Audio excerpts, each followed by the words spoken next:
Rail پھول سے بچیں اور دوسروں کو بچائیں۔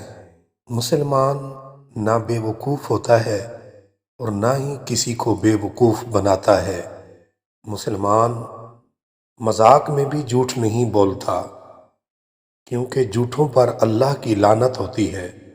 مسلمان کافروں کے تہوار نہیں مناتا، کیونکہ کافروں کے تہوار منانے کا مطلب کافروں کی ملت میں شامل ہونا ہے۔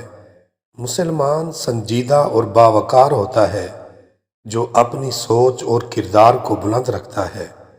مسلمان کے لیے زندگی محض کھیل تماشا نہیں، بلکہ اللہ کی دی گئی امانت ہے۔